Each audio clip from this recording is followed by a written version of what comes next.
बच्चों, अभी अभी वीडियो में आप लोगों ने जिस ब्यूटीफुल लेक को देखा वो कौन सा लेक है? That is Gadsisar lake. And where is it situated? It is situated in Jaisalmer of the Rajasthan state. And as I have already told you बच्चों, this beautiful lake was made by the first ruler of Jaisalmer. Jaisalmer के जो पहले शासक थे उन्होंने बेटा इसे बनवाया था. और वो कौन थे? He was king Rawal Jaisal. And later on it was renovated, revamped by the king Ghadsi. बेटा इन्हें बनवाया तो रावल जैसल ने, लेकिन इसे बहुत अच्छे से सुंदर से फिर बनाया गया किसके द्वारा? किंग घाड़सी के द्वारा. About 650 years ago. ये आपकी बुक में लिखा है, लेकिन आप जानते हैं कि आपकी बुक भी जो है भाई वो कुछ समय पहले पब्लिश हुई है. तो around 1340, that is in the 14th century, this lake was build. ठीक है. और इसका नाम घड़सी सर इसीलिए पड़ा है बेटा. Actually Gadsisar is containing two words. One is Ghadsi and the other is sar. Ghadsi is the name of the king, raja Ghadsi. ठीक है. और सर जो है बेटा वो आया सरोवर शब्द से, जिसका मतलब होता है लेक, झील. ठीक है. इसलिए घड़सीसर. हालांकि अब लोग घड़सीसर बोलते बोलते इसे घड़ीसर बोलना शुरू कर दिए हैं.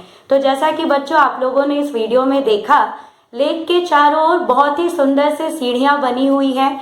बीच बीच में बेटा कैनोपीज बने हुए हैं, जहां पर जाकर के आराम से बैठ करके और सुंदर झील का चारों ओर से मजा लिया जा सकता है ना. और घाट पर जो किनारा है, जो सीढ़ियां बनी हुई हैं बेटा, वहां पर मंदिर भी बने हुए हैं. एक शिव मंदिर है. ठीक है. ऐसे ही और भी मंदिर वहां पर बने हुए हैं. तो पहले भी बेटा यहाँ पर बहुत सारे फेस्टिवल्स वगैरह हुआ करते थे. मंदिर की सीढ़ियों पर ये लेक के जो घाट हैं और इसके जो सीढ़ियां होती थी बेटा, वहां पर बच्चे जो है पढ़ा करते थे. कई कंपटीशंस भी ऑर्गेनाइज किए जाते थे, आज भी किए जाते हैं. And in the olden times all people used to collect water from this Ghadasisar lake, and it was also the responsibility of each and every person to maintain these lakes. बेटा ऐसा कुछ नहीं था कि जो पर्सन बहुत rich है वो आराम से यहाँ से पानी उठा करके ले जाए, और जो पुअर होते थे उनको ही भाई इस लेक का रख रखाव करना पड़ता था. हर कोई की जिम्मेदारी थी इस लेक का रख रखाव करना. ठीक है. अब जब आप आगे पढ़ेंगे तो आपको पता चलेगा कि एक्चुअल में देयर आर 9 लेक्स. ठीक है. 9 लेक्स है दैट आर इंटरकनेक्टेड, जो कि एक दूसरे से कनेक्टेड है. आप जरा स्किल देखिए कि कैसे भाई हमारे यहाँ कितना दिमाग लगा करके इतने पुराने जमाने में इन लेक्स को बनाया गया था. कि देखिए ये पहला लेक है अगर आप मान लेते हैं. ठीक है. तो यहाँ पर ये गड्ढा उन्होंने बनवाया. ठीक है. It was not present naturally, ये भाई आर्टिफिशियली इसको बनवाया गया है. ठीक है. तो भाई ये पहला लेक है, और इसमें अगर पानी पूरा भर जाए तो फिर पानी इधर उधर बह करके ओवरफ्लो करके वेस्ट नहीं होगा. जो भी एक्सेस वाटर होगा बेटा, इससे थोड़े नीचे लेवल पे एक दूसरा लेक बना करके रखा गया है. तो एक्सेस वाटर जो है बेटा वो पहले वाले तालाब से, लेक से किस में अब आ जाएगा? सेकंड वाले लेक में. अगर बारिश हुई ज्यादा, ठीक है, सेकंड लेक में भी पूरा पानी भर गया है, तो फिर क्या होगा? फिर इसका पानी कहीं ओवरफ्लो करके वेस्ट नहीं करने वाला है. फिर एक्सेस वाटर जो है बेटा इससे थोड़े नीचे लेवल पे बने हुए तीसरे वाले लेक में चला जाता था. तो in this way there were 9 lakhs. 9 lakhs थे बेटा जो कि इंटरकनेक्टेड थे. सोचो कितना दिमाग लगा करके पहले तो उन्होंने खुद से गड्ढा खोद करके लेक बनाया कि भाई डेजर्ट एरिया है, यहाँ पर पानी की हमेशा कमी रहती है, तो हम लोग गड्ढा कर लेते हैं बड़ा सा, और उसमें जितना भी बारिश का पानी है वो इकट्ठा हो जाएगा, and we will be using that water for the year. और उसमें भी देखिए इन्हें पता था कि भाई अगर डेजर्ट एरिया में रहते हैं तो पानी की कमी इन्होंने झेली है, तो इन्हें पता है कि पानी का क्या इंपॉर्टेंस होता है. तो भाई थोड़ा सा भी पानी वेस्ट ना हो उसके लिए देखिए इन्होंने ऐसे दिमाग लगा लगा करके ऐसे इंटरकनेक्टेड लेक्स का सिस्टम बनाया. ठीक है. But as I told you, now we people have become very much modern, तो वी हैव मॉडर्न मशीन्स, तो हमने भाई मशीन से ग्राउंड वाटर को पंप करके पानी की जरूरत को अपना पूरा करना शुरू कर दिया है। इसके साथ साथ हमने बहुत सारे नदी वगैरह से बेटा क्या करना शुरू कर दिया है, पाइपलाइन निकाल करके और अपने पानी के रिक्वायरमेंट को पूरा कर लेते हैं, है ना। तो ये जो घड़सीसर लेक है ये आजकल उतना कोई खास यूज में नहीं है, बस एक टूरिस्ट स्पॉट बन के रह गया है जहां पर लोग आते हैं और मजे लिया करते हैं, ठीक है। हालांकि मजा ले सकते हो आप लोग भी जाकर के, जैसा मोहित ने बताया था बेटा इस पानी में ना बहुत सारे कैटफिश आपको मिलते हैं, ठीक है। और बाहर में सेलर्स होते हैं जो कि ब्रेड सेल करते हैं ताकि आप इन मछलियों को जाकर के और वो ब्रेड को खिलाए, ठीक है। और उससे भी ज्यादा बेटा यहाँ पर तरह तरह के बर्ड्स आते हैं, तो if you are a bird lover then definitely this is the place to go and visit. और सबसे अच्छा तो बेटा मुझे तो वीडियो में देख करके मन करता है कि वो जो बीच बीच में जो कैनोपीज बने हुए थे उस पे जाके चढ़ करके बैठ जाऊं, ठीक है, और वहां से बस चारों ओर का इतना सुंदर झील का नजारा देखते रहूं। ओके, तो फिलहाल मैं आपको बता रही थी 9 लेक्स के बारे में जो कि इंटरकनेक्टेड थे। अब क्या है बेटा, इन 9 लेक्स के बीच में मॉडर्नाइजेशन, डेवलपमेंट, इन सब के नाम पे लोगों ने बेटा बहुत सारे बिल्डिंग्स वगैरह बना करके रख लिए हैं, तो महज अब ये एक टूरिस्ट स्पॉट बन के रह गया है, ठीक है। ओके, अभी देखिए यहाँ पर लिखा भी है पेज नंबर 51 में लास्ट लाइन आपका, that now the water does not get collected in these lakes but just flows away and is wasted। अब भाई पानी जो है इन सब सरोवर में उतना इकट्ठा भी नहीं होता जितना गड्ढा है अपना हुआ, ठीक है। अब इंटरकनेक्टेड तो रहा नहीं, बीच में तो बिल्डिंग्स आ गए, तो एक तालाब अगर भर गया तो पानी जो है वो बह जाता है इधर उधर और वेस्ट हो जाता है, ठीक है। Okay, then come to page number 52 बेटा। पेज नंबर 52 में एक ट्रैवलर है, एक्चुअली था अल बिरूनी, ठीक है, who had come from Uzbekistan, जो कि आप सभी ने मुझे मैप में दिखाया भी है कि where this place Uzbekistan is situated, ठीक है। तो this Al Biruni had come to India from Uzbekistan more than 1000 years ago, आज से करीब हजारों साल पहले, ओके। और इन्होंने यहाँ के कल्चर को, यहाँ के ट्रेडिशन को, यहाँ के लोगों के लाइफस्टाइल को, इस सारी चीजों को बेटा बहुत ही कीनली ऑब्जर्व किया, ठीक है। और उसके बाद उन्होंने एक बुक भी लिखी जिसमें कि उन्होंने स्पेशली ये बात लिखी हुई है कि इंडिया के जो लोग हैं वो तालाब बनाने में भाई बहुत ही स्किल्ड है, बहुत ही माहिर है। वो कहते हैं कि अगर मेरे कंट्री के लोगों को इनके स्किल के बारे में पता चलेगा या वो खुद आकर के देखेंगे इन लेक्स को, तो दे विल बी सरप्राइज कि how intelligent these Indian people are, ठीक है। देखिए ये बताते हैं कि इंडिया के जो पीपल है वो क्या करते हैं कि पहले तो लेक बनाते हैं गड्ढा खोद करके, या कहीं पर नेचुरली अगर गड्ढा है तो उसके चारों ओर ये क्या करते हैं, they pile up rocks over one another, ठीक है। पत्थरों को एक दूसरे के ऊपर रख रख करके और बेटा एक पिलर बना लेते हैं, खंबा जैसा बना लेते हैं। फिर खंभों के ऊपर बेटा प्लेटफॉर्म, एक चबूतरा बनाते हैं, ठीक है।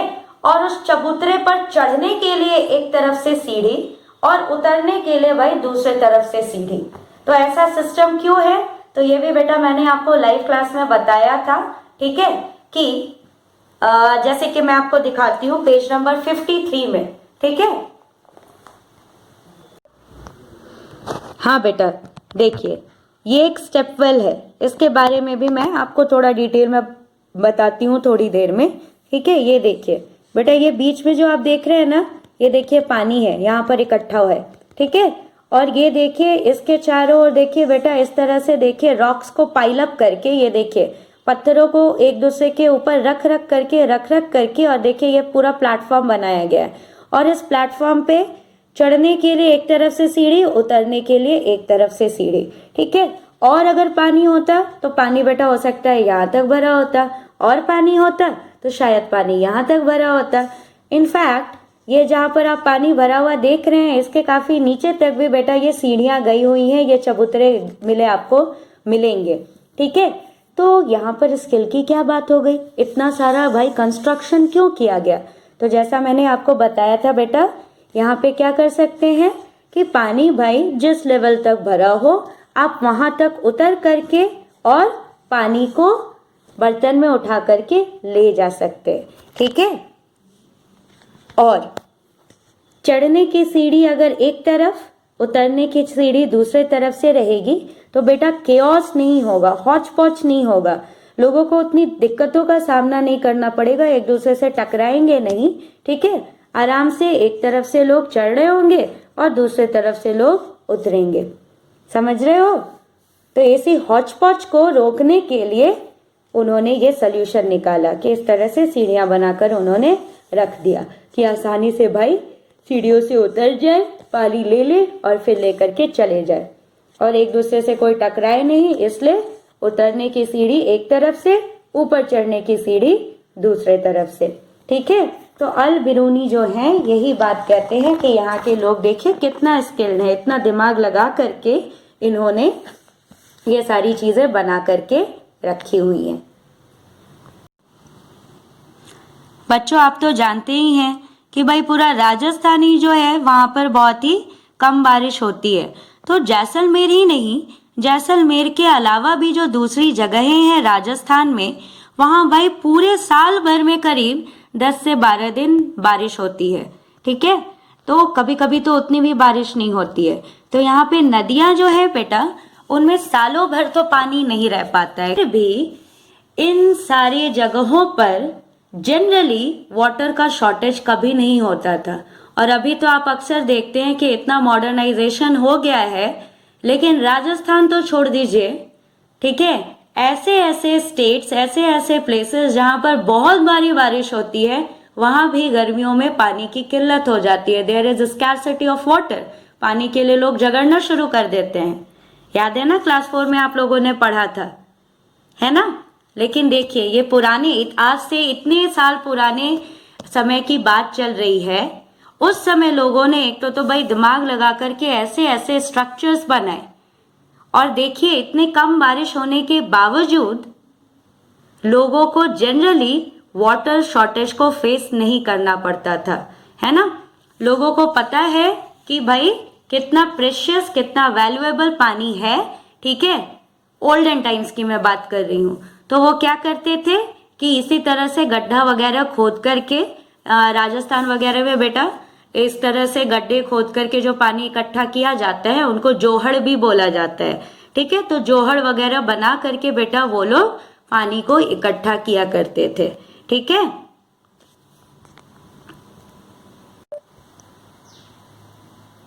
बेटा आगे लिखा हुआ था आपकी बुक में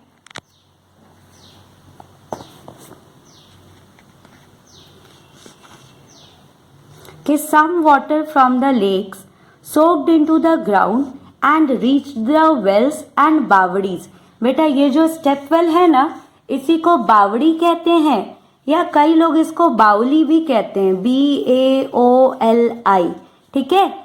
तो some water from the lakes soaked into the ground and reached the wells and बावड़ीज in that area, and the soil of the area also became wet and fertile। इसका क्या मतलब हो गया, समझने की कोशिश करते हैं हम लोग। भाई मान लीजिए ये जो येलो कलर से मैं बना रही हूं, ये है जमीन, ठीक है, this is the land portion. आपको पता है कि जब बारिश होती है, बारिश की बूंदें जब भाई धरती पर गिरती हैं तो क्या होता है, बहुत सारा पानी तो नदी नालों में बहकर चला जाता है ना। जैसे मान लीजिए ये भाई डाउन एरिया है, यहाँ पे खूब बारिश हो रही है, खूब बारिश हो रही है, और ये सारा पानी जो है ये नीचे स्लिप करके और आगे कहीं नदी है या समुद्र होगा उधर वो चला जाता है, ठीक है। लेकिन कुछ पानी क्या होता है, जमीन से बेटा अंदर की ओर चला जाता है। जो मिट्टी है ना, सॉइल एब्जॉर्ब्स दीज वाटर, और धीरे धीरे करके मिट्टी से भाई छन छन करके पानी काफी नीचे में जमा हो जाता है, ठीक है। ये भाई ये पूरा आपका सॉइल का एरिया है, सॉइल है, रॉक्स है, सैंड है, इस तरह का है। ओके, जमीन तो कुछ ऐसा ही होता है ना।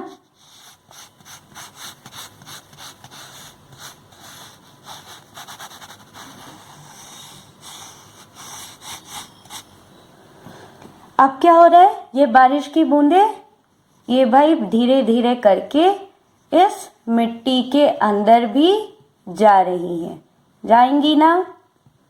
तभी तो भाई बरसात के दिनों में आप देखते हो मिट्टी पूरी गीली होती है, और गर्मियों के दिन में भाई वही मिट्टी एकदम सूख करके हार्ड हो जाती है।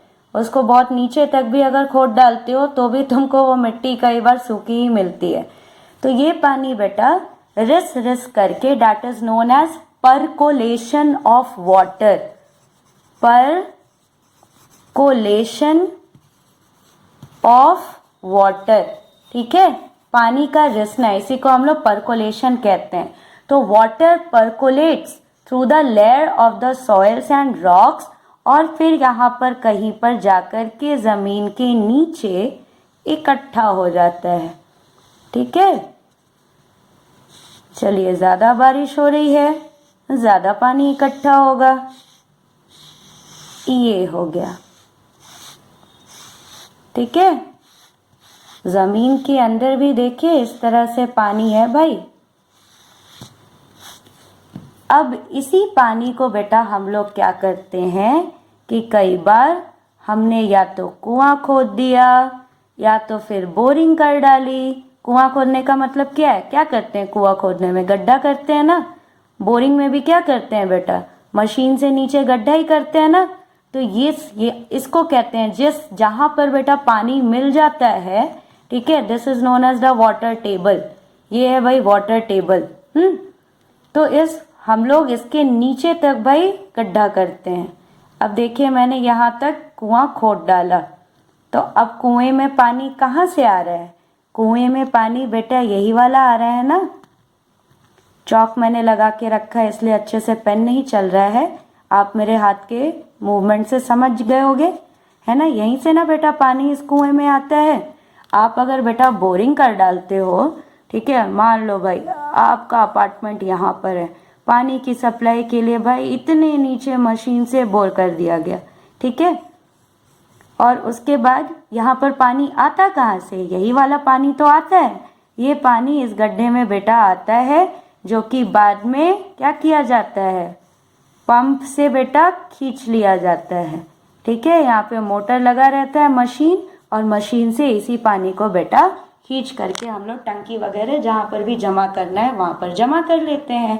ठीक है, अब देखिए इसने लिखा कि जब भाई वहाँ पर इतने सारे तालाब खुदे हुए थे, तो तालाबों के खुदने की वजह से आसपास का जो जमीन था, आसपास का जो सॉइल था, वो भी वेट रहने लग गया, गीला रहने लग गया और फर्टाइल होने लग गया। फर्टाइल मतलब बेटा वो मिट्टी जिसमें अच्छे से पेड़ पौधे उग सके। अब पेड़ पौधों को उगने के लिए तो पानी चाहिए होता है, तो जो मिट्टी एकदम सूखी सी होगी वो मिट्टी फर्टाइल होगी क्या, नहीं ना। तो अब मुझे ये आपको समझाना है कि तालाबों के खुदने से, लेक्स के खुदने से, जोहड़ के बनने से भाई कैसे अगल बगल का एरिया वेट और फर्टाइल हो गया। ठीक है, चलिए, तो मान लीजिए भाई कि तालाब जो है यहाँ पर खोद दिया जाता है। ठीक, यहाँ पर हमने इतना ही गड्ढा किया है, अभी यहाँ पर इतना गड्ढा करके हमने तालाब खोद दिया। अब क्या होता है, बारिश का पानी बेटा इस गड्ढे में कलेक्ट हो रहा है ना। अब ये जो यहाँ इस गड्ढे में बारिश का पानी कलेक्ट हो रहा है, ये नीचे में सीमेंटेड तो है नहीं, यहाँ नीचे में आपने प्लास्टिक बिछा के रखा तो है नहीं। धीरे धीरे इस तालाब में इकट्ठा पानी भी बेटा धीरे धीरे नीचे की ओर रिसेगा, परकोलेट करेगा ऐसे ऐसे करके, और वो कहाँ पर जाएगा, यहाँ पर जाएगा। अगर मान लीजिए आपने यहाँ पर ढेर सारे तालाब खोद करके रख दिए हैं, पूरा यहाँ भी रख दिया, यहाँ भी आपने तालाब खोद के रख दिया, यहाँ भी तालाब खोद करके रख दिया है, ढेर सारी जगहों पर आपने गड्ढा कर करके बड़ा बड़ा रख दिया। ठीक है, तो अगर आपने गड्ढा नहीं किया होता तो सारा पानी क्या होता बेटा, बह करके नदी नालों में चला जाता, ठीक। लेकिन अभी आपने गड्ढा कर दिया तो वो पानी बहुत सारा जो इन गड्ढों में जमा हो जा रहा है और इन गड्ढों से रिस रिस करके नीचे आ रहा है, तो ये वाला पानी अब यहाँ पर ज़्यादा होने लग जाएगा, तो ये वाटर टेबल जो है वो ऊपर की तरफ आएगा, यानी कि अब पानी थोड़ा सा ऊपर आएगा क्योंकि पानी ज़्यादा अब हमारे पास इकट्ठा हो रहा है कि नहीं। तो देखिए इस तरह से अगर ये और ऊपर आने लग गया तो देखिए तो वेल में बेटा ज़्यादा पानी अब रहेगा ना। यहाँ देखिए बोरिंग के लिए आपने जो गड्ढा किया था यहाँ पर भी अब ज़्यादा पानी रहेगा। तो यही बात बेटा यहाँ पर कही जा रही है कि उन्होंने तालाब खोद करके जो इतने सारे रखे, उन तालाबों में इकट्ठा पानी धीरे धीरे नीचे की ओर रिसता था, जिससे भाई वाटर टेबल बढ़ गया और वाटर टेबल के बढ़ने से आसपास भाई हरियाली छाने लग गई, क्योंकि कुओं वगैरह में बेटा अच्छा खासा सफिशिएंट वाटर रहने लग गया। ठीक है, मिट्टी भी जो आसपास की थी वो वेट रहने लग गई, फर्टाइल हो गई।